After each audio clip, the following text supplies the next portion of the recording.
High, আমি সৌমি।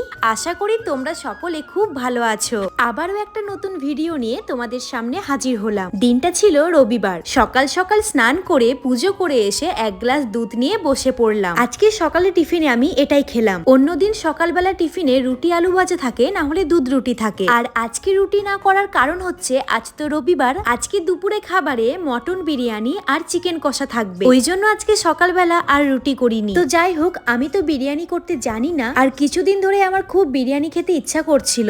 আমি বাড়িতে সবাইকে বারবার করে বলছিলাম চলো সবাই মিলে একদিন বাইরে গিয়ে বিরিয়ানি খেয়ে আসি, কিন্তু কেউ বাইরে খেতে যাওয়াতে রাজি হচ্ছিল না। কর্তামশাই তো বাইরে খেতে যাওয়ার ব্যাপারটা শুনে একদমই না করে দিয়েছিল। কিন্তু আমি যে বড্ড বিরিয়ানি প্রেমী মানুষ, এই কথাটাই আমি ওদেরকে কিভাবে বোঝাই বলতো। তারপর সবাই মিলে বাড়িতে ঠিক করা হলো দিদি মানে আমার ননদ খুব ভালো বিরিয়ানি বানায়। তারপর আমার শাশুড়ি মা দিদিকে ফোন করে সমস্ত কথা বলে, আর ওইদিকে দিদিও রাজি হয়ে যায়। তারপর রবিবার দিন সকাল সকাল দিদি আমাদের বাড়ি চলে আসে। আমি চিকেন কষা বানিয়েছিলাম আর দিদি বিরিয়ানি বানিয়েছিল। এই দেখো, তোমাদের সঙ্গে গল্প করতে করতে আমাদের মটন বিরিয়ানি তৈরি করা হয়ে গেছে। চলো এবার তাহলে সবার কাছে জেনে নেওয়া যাক মটন বিরিয়ানি আর চিকেন কষা এই দুটোর টেস্ট কেমন হয়েছে। খাচ্ছ কেন?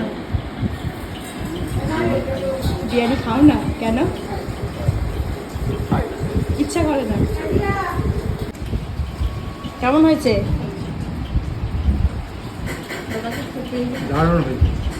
দারুণ হয়েছে।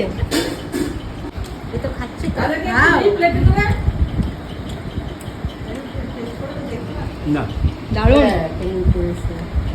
দেখো চিকেনটা আমি করেছি, চিকেনটা খাও। দিদি বিরিয়ানি করেছে, আমি চিকেন কষা করেছি। ভালো হয়েছে?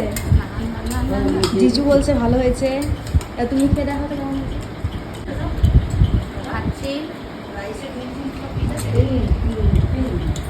হয়েছে।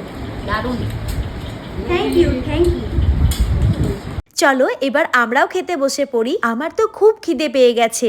আজ তাহলে আমি আসি, আবার দেখা হবে তোমাদের সাথে অন্য কোনো একটা ভিডিওতে।